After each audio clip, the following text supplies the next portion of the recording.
ગઈકાલે આપણે એટલે કે છેલ્લા લેક્ચરની અંદર આપણે બધું વૃદ્ધિ વિશે જોયું, બરાબર, ગ્રોથ. આજે આપણે જોવાનું છે વિકાસ, ડેવલપમેન્ટ પ્રોસેસ. હવે વૃદ્ધિની અંદર આપણે કયા ટોપિક ભણ્યા હતા? સૌથી પહેલા એની ડેફિનેશન, બરાબર. એના પછી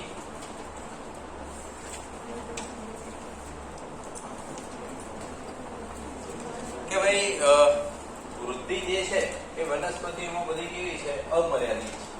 કેવી છે? એમાં લાઈફ ટાઈમ ચાલે. ઓકે, કારણ કે વર્ધનશીલ પેશીના કારણે. કોના કારણે? વર્ધનશીલ પેશીના કારણે.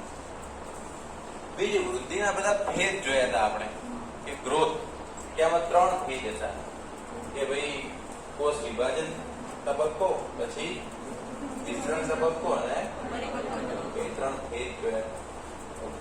એના પછી કે આપણે વૃદ્ધિ જે છે એનું માપન કરી શકાય કે નહીં. ઓકે, તો અલગ અલગ રીતે એના પરિબળો આપણે માપી શકીએ, કે ભાઈ લંબાઈ માપી લો. ઓકે, હવે એની અંદર આપણે ધારો કે પરાગ નલિકા છે એની વૃદ્ધિ માપવી હોય તો આપણે કયું પેરામીટર ધ્યાનમાં લઈ શકાય? લંબાઈ. કે જ્યારે પરાગરજ જે છે એ પરાગાસન ઉપર પડે એટલે પછી પરાગ નલિકાનો વિકાસ થાય, તો એની આપણે શું માપી શકીએ? લંબાઈ માપી શકીએ. તો એ રીતના એનું મેઝરમેન્ટ થઈ શકે. પછી આપણે કે ભાઈ સામાન્ય વજન અને શુષ્ક વજન. ઓકે, એના પછી એનું કદ, એ બધા પેરામીટર આપણે ધ્યાનમાં લઈ અને વૃદ્ધિનું માપન કરી શકાય. તો ત્યાં તમે વૃદ્ધિ માપન કરી શકાય. આપણે મૂળ અને પ્રકાંડ હોય તો આપણે એની લંબાઈ માપી શકીએ, ભાઈ આટલી લંબાઈનો વધારો થયો, આટલી લંબાઈનો વધારો થયો. પર્ણ હોય તો આપણે ઓવરઓલ એનું જે એરિયા, કે ભાઈ આજે આટલું એનું ક્ષેત્રફળ હતું, અમુક ટાઈમ બાદ એનું ડાયામીટર આટલું થઈ ગયું, તો એ શું કહેવાય? ગ્રોથ એનો થયો કહેવાય. આપણે એને માપી શકીએ. ઓકે, હવે એના પછી વૃદ્ધિની અંદર જ એક ટોપિક બાકી છે, કે ભાઈ નિરપેક્ષ વૃદ્ધિ અને સાપેક્ષ વૃદ્ધિ. કઈ વૃદ્ધિ? નિરપેક્ષ વૃદ્ધિ. સૌથી પહેલા નિરપેક્ષ વૃદ્ધિ કોને કહેવાય? નિરપેક્ષ વૃદ્ધિ એટલે એબ્સોલ્યુટ ગ્રોથ. નિરપેક્ષ વૃદ્ધિ એટલે એબ્સોલ્યુટ ગ્રોથ. ઓકે, અને બીજું આપણે છે કે ભાઈ સાપેક્ષ વૃદ્ધિ.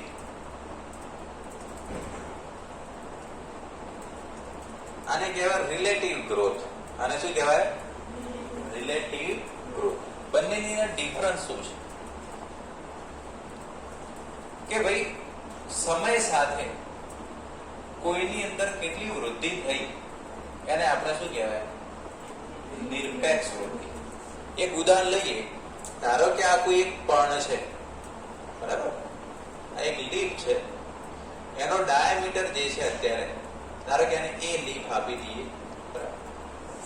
આ જે પર્ણ છે એનો ડાયામીટર અત્યારે 5 સેન્ટીમીટર સ્ક્વેર છે. એનું ક્ષેત્રફળ કેટલું છે? 5 સેન્ટીમીટર સ્ક્વેર.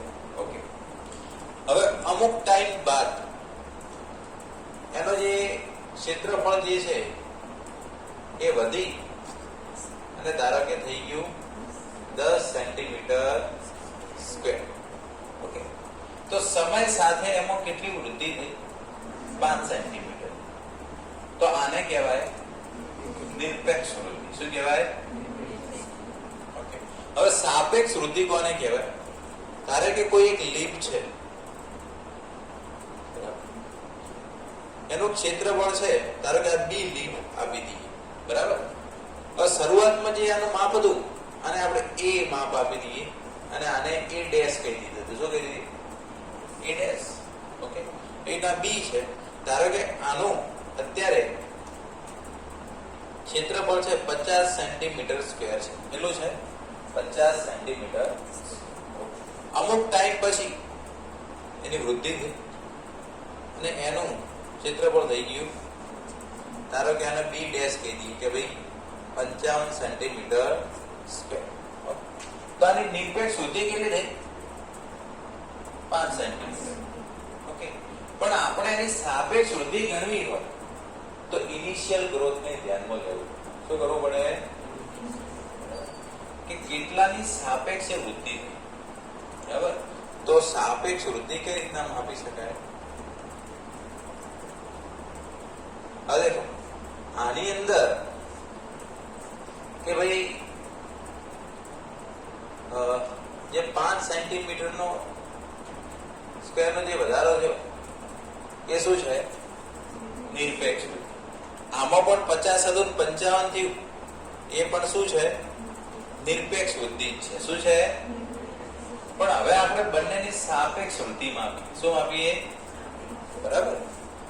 તો આનો એબ્સોલ્યુટ ગ્રોથ 5 સેન્ટીમીટર સ્ક્વેર, આનો પણ એબ્સોલ્યુટ ગ્રોથ કેટલો થયો? 5 સેન્ટીમીટર સ્ક્વેર, કે 5 સેન્ટીમીટર નો બંનેમાં વધારો થયો. બરાબર? આ ભલે 50 હતું પણ ઓવરઓલ ટાઈમ પછી 5 સેન્ટીમીટર જ હતું. આ ભલે 5 હતું પણ એક ટાઈમ પછી કેટલો થયો? 10 સેન્ટીમીટર, એટલે 5 નો વધારો. હવે આપણે ગોતવાનું છે બંનેનું સાપેક્ષ વૃદ્ધિ. શરૂઆતમાં કેટલું હતું પછી કેટલું થયું? બરાબર? કે ભાઈ આપણે જે રિલેટિવ ગ્રોથ તમારે માપવું હોય તો કે ભાઈ શરૂઆતમાં કેટલું હતું? 5 હતું. કેટલું હતું? બરાબર? કેટલો વધારો થયો? 5 ઇન્ટુ 100. આપણે પર્સન્ટેજમાં માપીએ. શેમાં? પર્સન્ટેજમાં. ઓકે, તો આનો કેટલો આવશે?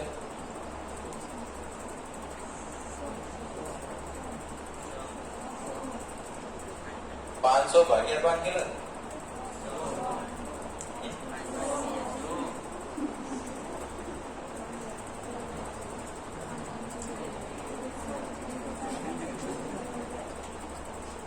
આનો રિલેટિવ ગ્રોથ થયો 100. કેટલા ટકા થયો? 100%. ઓકે, કયાનો? એ લીટી. બરાબર? હવે બીજાનો રિલેટિવ ગ્રોથ, કે આમાં શરૂઆતમાં કેટલી હતું? 50. કેટલું થયું? 50. આનું કેટલું?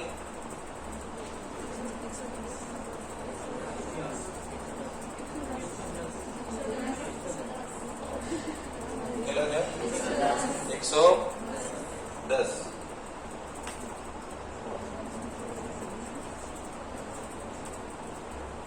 ઓકે, હવે આની અંદર ઇનિશિયલ ગ્રોથ સાથે આપણે કમ્પેરિઝન કર્યું. કોના સાથે કમ્પેરિઝન કર્યું? ઇનિશિયલ ગ્રોથ સાથે. ઓકે, પણ હવે ધારો કે આપણે ઉપર 55 લઈએ, નીચે 50 લઈએ, ઇન્ટુ 100 કરો. આપણે ઉપર 50 લો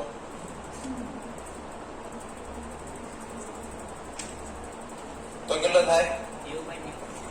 બરાબર? તો આપણે તમે ઓવરઓલ કમ્પેરિઝન કરો કે ભાઈ એમાં 100%, એમાં 110%. શરૂઆત સાથે કમ્પેરિઝન કરો કેટલું થાય? 110%. આ રિલેટિવ ગ્રોથ રેટ કહેવાય. શું કહેવાય? Relative growth rate. ઇનિશિયલ કેટલું છે? બરાબર? પછી એમાં કેટલો વધારો, એમાં કેટલો વધારો. ઓકે, હવે દેખો, આ આપણે ઓવરઓલ લઈ લીધું. બરાબર? આપણે શું લીધું? ઓવરઓલ. બરાબર? હવે તમે આ જ વસ્તુ છે કે આપણે 50 હતું, 5 વધ્યું.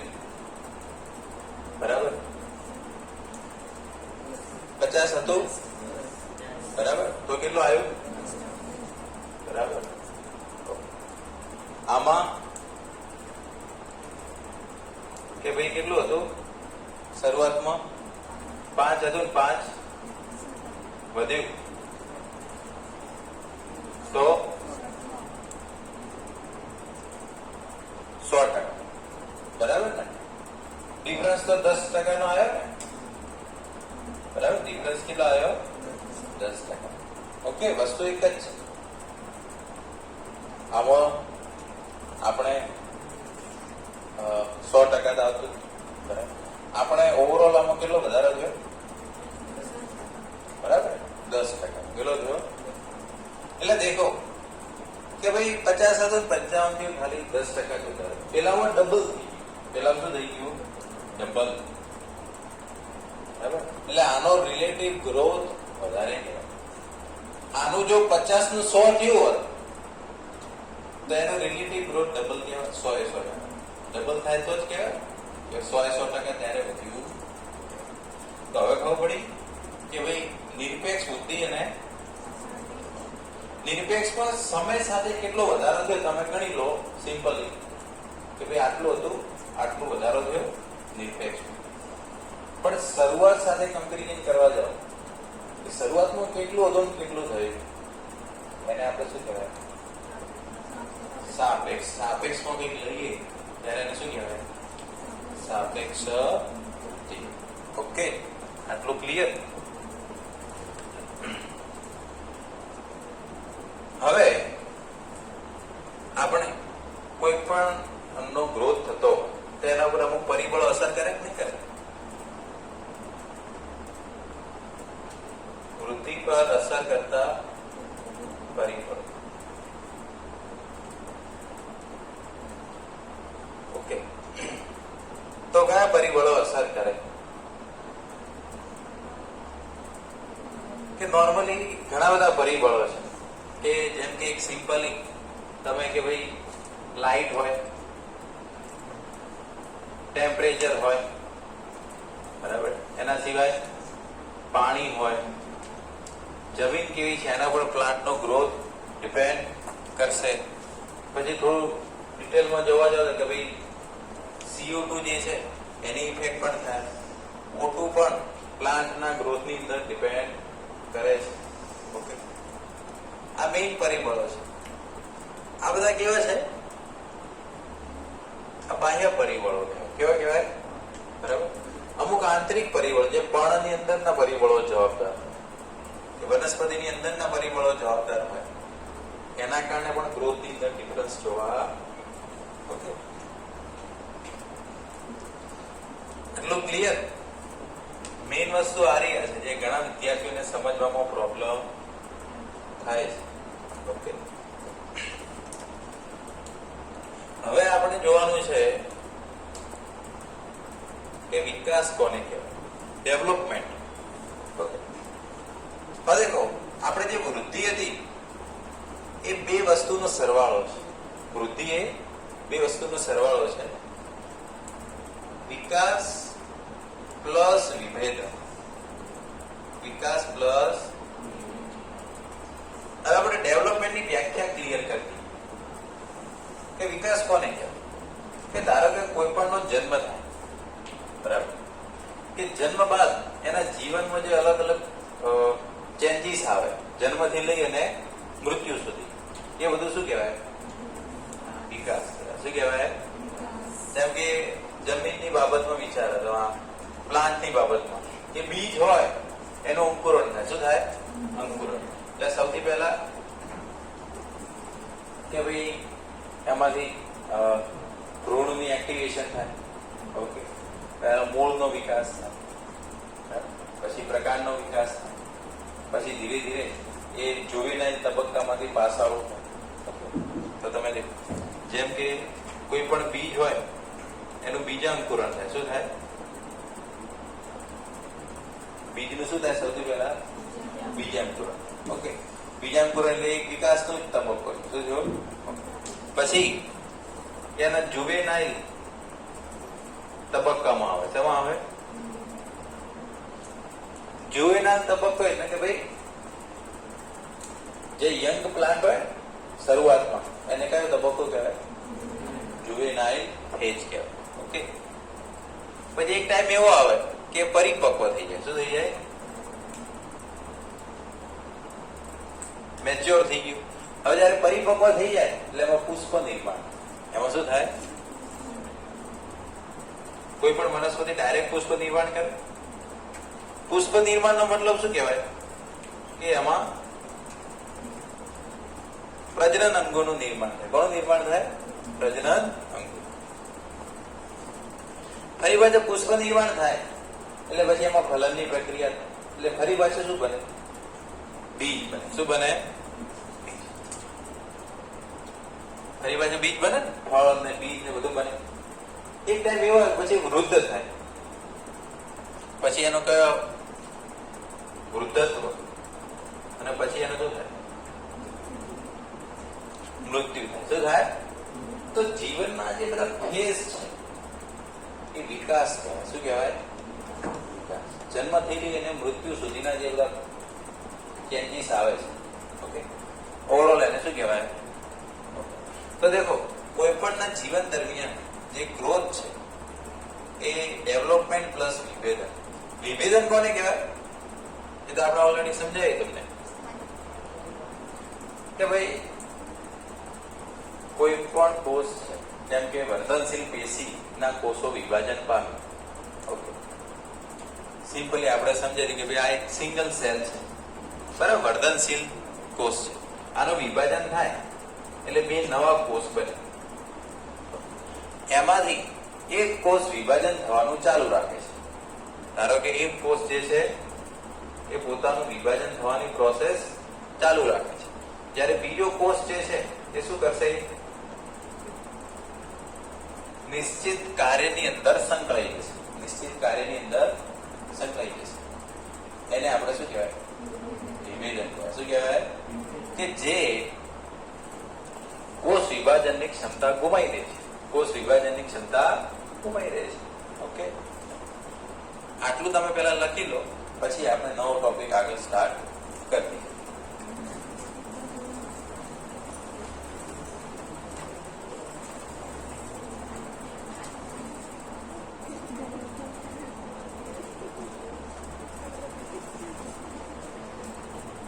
હવે આપણે નેક્સ્ટ જે ટોપિક જોવાનો છે કે ભાઈ વિભેદન, નિર્વિભેદન અને પુનઃવિભેદન, આ ત્રણ વસ્તુ શું છે એના વિશે સમજવાનું છે. વિભેદન, પછી નિર્વિભેદન અને પુનઃવિભેદન.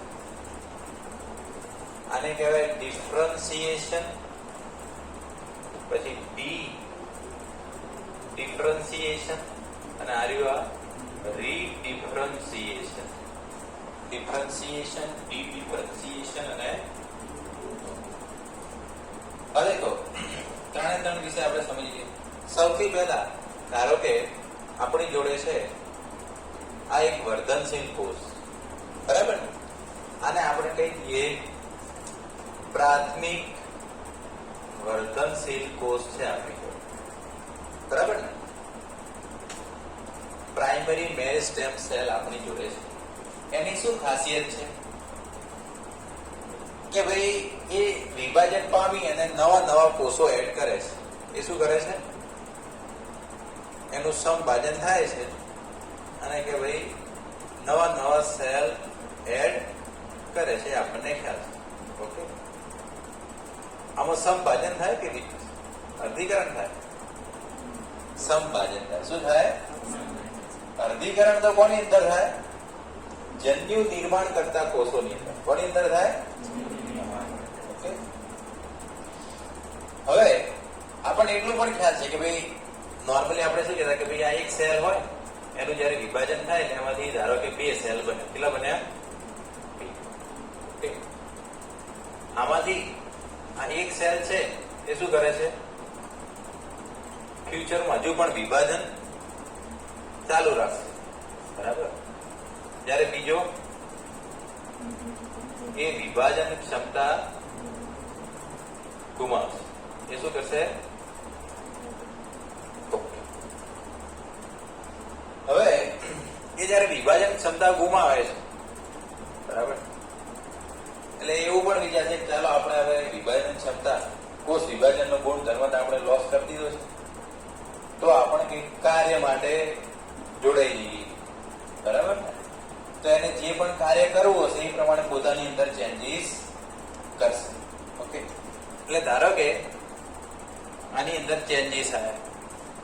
ઓકે, ચેન્જીસ આવે એટલે એ શું કરે, એના દ્વારા એક નિશ્ચિત પેશીઓ બને. ઓકે, એટલે એના દ્વારા જે પેશીઓ બને એ કેવી બને? સ્થાયી પેશીઓ બને. શું બને? બરાબર ને? એના દ્વારા જે પણ પેશીઓ બનશે બધી કેવી બનશે? પણ અહીંયા આપણે પ્રોપરલી કહી દઈએ કે પ્રાથમિક સ્થાયી પેશીઓ. શું બને? ઓકે, સ્થાયી પેશી એટલે તમને ખ્યાલ છે કે ભાઈ મૃદુતક, સ્થૂલકોણક, જઠોત્તક, જલવાહક, અન્નવાહક એ. ધારો કે ભાઈ આને પાણી ટ્રાન્સપોર્ટ કરવું છે. શું કરવું છે? તો એ શું કરે કે ભાઈ આપણે જલવાહક પેશીનો ભાગ બનવો પડશે. તો એ શું કરે, એની અંદર પહેલા તો એને જલવાહક પેશીમાં કન્વર્ટ કરવું હોય તો એને ધારો કે જલવાહિની બનવું પડે. પાણી ટ્રાન્સપોર્ટ કરવું છે તો થોડું એના સેલની લંબાઈમાં વધારો કરવો પડે. બીજું, પાણી ટ્રાન્સપોર્ટ કરવું હોય તો જીવરસ શું કરી દેવું પડે? ઘુમાઈ દેવું પડે. પછી અહીંયા શું કરી દેવું પડે? લિગ્નિન અને સ્યુબેરિનનું સ્થૂલન કરવું પડે. બરાબર, તો જ એમાંથી પાણીનું ટ્રાન્સપોર્ટ. તો આ જે ચેન્જીસ આવ્યો એને કહેવાય, આ થયું વિભેદીકરણ. આ શું કહેવાય? ડિફરન્સિએશન કહેવાય. એ કોઈ પણ કોષો નિશ્ચિત કાર્ય સાથે સંકળાય છે કે જે ઓલમોસ્ટ હવે વિભાજન પામવાની ક્ષમતા ગુમાઈ દીધી છે. ઓકે, કે ભાઈ આપણે 12th પાસ કર્યું છે, પછી એમાંથી કોઈ ડોક્ટર બને, કોઈ એન્જિનિયર બને, કોઈ એગ્રીકલ્ચરનો ઓફિસર બને, એવું જ કોઈ પર્ટિક્યુલર જે પ્રોફેશન હોય એની અંદર એ ટ્રાન્સપોર્ટ થઈ જાય. બરાબર, આમાં પણ એવું છે, કોઈ પ્રકાશ સંશ્લેષણ કરવા જતા રહે, કોઈ ખોરાકને વહન કરવા જતા રહે, પણ નવરા નહીં બેસી રહી. એક પર્ટિક્યુલર ઓલરેડી એમનું જે કામ હતું એ તો એમને લોસ કરી દીધું કે ભાઈ આપણે આ કરવું છે. ઓકે, તો આને કહેવાય વિભેદીકરણ, ડિફરન્સિએશન કહેવાય. શું કહેવાય? હવે આપણે બીજો કોન્સેપ્ટ જોવાનો, નિર્વિભેદન. શું જોવાનું છે? એટલે ડિફરન્સિએશન. હવે દેખો, ઓલમોસ્ટ આ જે ચેન્જીસ હોય એ પરમેનન્ટ હોય. કેવું હોય કે હવે ભાઈ એમની જોડે વિભાજન ક્ષમતા, પણ અમુક કેસની અંદર ફરી પાછું વિભેદિત પેશીઓ શું કરે?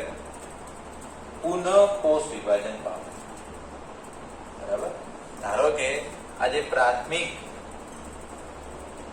સ્થાયી પેશીઓ છે, આપણે કહી દઈએ કે ઓલમોસ્ટ એ વિભાજનનો ગુણધર્મ ગુમાઈ દીધો છે.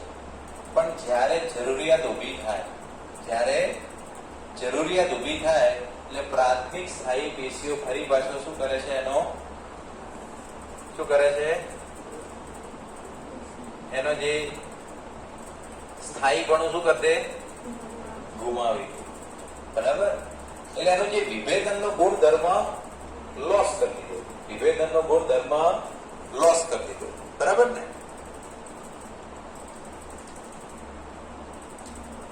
તેનો જે ડિફરન્સિએશન નો ગુણધર્મ હતો એને લોસ કરી દીધો એટલે ડિફરન્સિએશન કહેવાય. શું કહેવાય? આને કહેવાય આપણે નિર્વિભેદન. બરાબર ને? ખ્યાલ આવે છે? ડી નો મતલબ ડેથ, કે એનો જે કેરેક્ટર હતો એને શું કરી દીધો? લોસ કરી દીધો. બરાબર ને? એને કહેવાય કે જે સ્થાયી પેશીઓ શું કરે છે કે એનો જે સ્થાયીપણું શું કરે છે? ગુમાવે છે. એનું જે કાર્ય છે એ હવે કરતા નથી. અને એમને એવું છે કે હવે આપણે ફરી પાછો આપણો ઓરિજિનલ કેરેક્ટર હતો વિભાજનનો એ લાવી. બરાબર, તો એ પ્રોસેસને કહેવાય, શું કહેવામાં આવે? ઓરિજિનલ કેરેક્ટરમાં આવે ફરી પાછા એ શું કરે? વિભાજન પામે. વિભાજન પામે એટલે ફરી પાછું જે નવા કોષો બન્યા એ નિશ્ચિત કાર્યમાં જોડાય એટલે ફરી પાછા સ્થાયી થઈ ગયા. બરાબર, એમના વિભાજન દ્વારા નવા કોષો બને, એના દ્વારા ફરી પાછી શું બનશે? સ્થાયી પેશીઓ બનશે. પણ એ હવે કેવી કહેવાય? એ દ્વિતીયક સ્થાયી પેશીઓ કહેવાય. શું કહેવાય? દ્વિતીયક સ્થાયી પેશીઓ. ફરી પાછું ડિફરન્સિએશન નો જે ગુણધર્મ આવ્યો એને શું કહેવાય? પુનઃવિભેદન કહેવાય. શું કહેવાય? પુનઃવિભેદન. આપણે એક્ઝામ્પલ આપીને તમને પ્રોપર ખ્યાલ આવે કે કઈ એવી પેશીઓ છે જેની જોડે આવું કેરેક્ટર છે.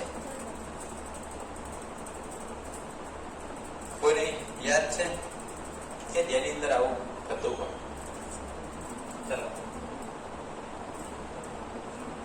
કે ત્વક્ષેદાનું નામ સાંભળ્યું તમે? હવે આપણે જે પ્રાથમિક વર્ધનશીલ પેશીઓ કોને કહેવાય? કે જે વનસ્પતિને શરૂઆતમાં હાજર હોય, પહેલેથી જ હાજર હોય, એને આપણે શું કહેવાનું? પછી જીવન દરમિયાન જે વર્ધનશીલ પેશી ઉત્પન્ન થાય એને શું કહેવાય? જે પહેલેથી હાજર હોતી નથી એટલે એને શું કહેવાય? દ્વિતીયક વર્ધનશીલ પેશી. શું કહેવાય? હા, દેખો, ત્વક્ષેદા પહેલેથી હાજર હોય ના હોય? ત્વક્ષેદા પહેલેથી હાજર હોતી નથી. એ જયારે દ્વિતીય વૃદ્ધિ થવાની હોય એ જેની અંદર થતી હોય, જેમ કે કોની અંદર થાય? દ્વિદળી અને બરાબર. તો ત્વક્ષેદા એકચ્યુઅલી શું છે? પ્રાથમિક સ્થાયી પેશી છે. એક પ્રકારની મૃદુતક પેશી છે. શું છે? ત્વક્ષેદા એટલે કઈ જગ્યાએ નિર્માણ થાય? બાહ્યકમાં. કઈ જગ્યાએ નિર્માણ થાય? બાહ્યકમાં નિર્માણ થાય. હવે એ વસ્તુ તમને ખબર હશે તો કામ આવશે. ઓકે, તમે જો પ્લાન્ટ એનાટોમી પ્રોપર ભણ્યા હશો તો તમને આઈડિયા હશે. તો એક પ્રકારની શું છે? પ્રાથમિક વર્ધનશીલ પેશીમાંથી બનેલી પ્રાથમિક સ્થાયી પેશી છે જે ઓલરેડી વિભેદિત છે, પણ હવે જરૂરિયાત અનુસાર હવે એનો જે કેરેક્ટર હતો એને લોસ કરી દીધો. એટલે એને શું કર્યું કહેવાય? નિર્વિભેદીકરણ. પછી એ શું કરે છે? વિભેદન પામે છે અને ફરી બાજુ દ્વિતીયક સ્થાયી પેશીઓ બનાવે. કઈ? ત્વક્ષા અને ઉપત્વક્ષા. ત્વક્ષેદા એ મેરિસ્ટેમ છે. એ શું બનાવે છે? બહારની બાજુ ત્વક્ષા એડ કરે, નવા કોષો. અંદરની બાજુ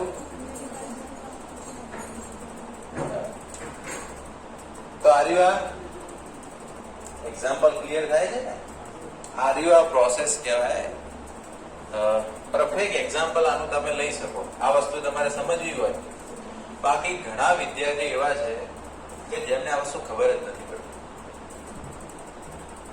બરાબર? તમે ગમે એને પૂછો કે ભાઈ આ વિભેદન, નિર્વિભેદન અને પુનઃવિભેદન શું છે? ગેરંટી કોઈ સમજાઈ નહીં શકે એકદમ 100%.